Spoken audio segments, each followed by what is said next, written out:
အားလုံးပဲမင်္ဂလာပါခင်ဗျာ One day one widget for 20 days ဆိုတဲ့ Flutter tutorial series ကနေပြန်လည်ကြိုဆိုလိုက်ပါတယ်ခင်ဗျာဒီနေ့ကတော့ day 5ပေါ့နော်ဆိုတော့ဒီနေ့ပြောပြပေးသွားမယ့် widget ကတော့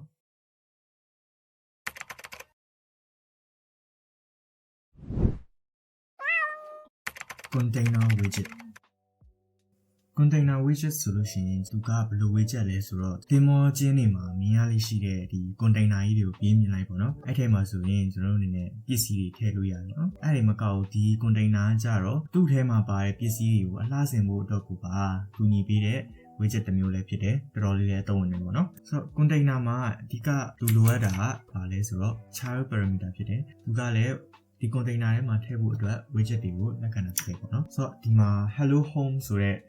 text bar လေးပေါ်လာတယ်ပေါ့နော်ဒါပေမဲ့ text block ကဒီထိပ်ကိုရောက်နေပေါ့နော်အဲ့ထိပ်ကိုရောက်နေတာကိုကျွန်တော်ပြင်ချင်တယ်ဆိုလို့ရှိရင်margin နဲ့ပြင်လို့ရတယ်ပေါ့နော် default မှာဆိုလို့ရှိရင်လည်း color မပါဘူးပေါ့နော်အဲကြောင့်မို့ကျွန်တော်တို့အနေနဲ့ color ပေးချင်တယ်ဆိုလို့ရှိရင် color လည်းပေးလို့ရတယ်ပေါ့နော်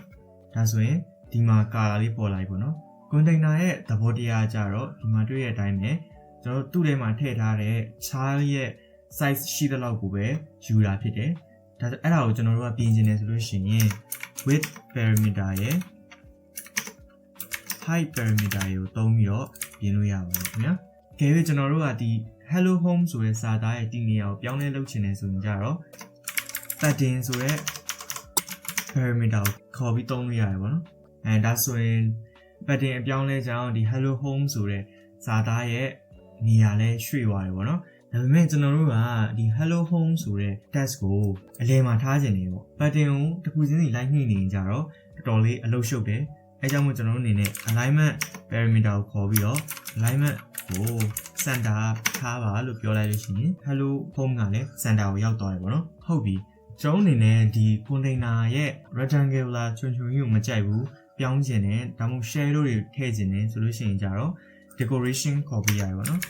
decoration parameter က box decoration ကိုလက်ခံတယ်တခုတတိထားမှာကျတော့ decoration parameter ခေါ်ပြီးသွားလို့ရှိရင်ပေါ်က color parameter ကအလုံးမလုံးတော့ဘူး error တက်တယ်ပေါ့ဘာလို့ဆိုတော့ဒီ decoration parameter ရဲ့မှာက color ပါပြီးသားဖြစ်တဲ့အတွက်ကျွန်တော်တို့ color ကိုရွှေ့ပေးရမှာဖြစ်တယ်ပေါ့နော် box decoration မှာကျွန်တော်တို့အနေနဲ့ border radius တွေပြောင်းချင်လို့ရှိရင် border radius ဆိုတဲ့ parameter ကိုခေါ်ပြီးတော့ပဲပြောင်းလို့ရတယ်ဒါပေမဲ့အကယ်၍ကျွန်တော်တို့ကတစ်ဖက်ထဲကိုပြောင်းခြင်းတယ်ဆိုလို့ရှိရင် border radius ကိုမှ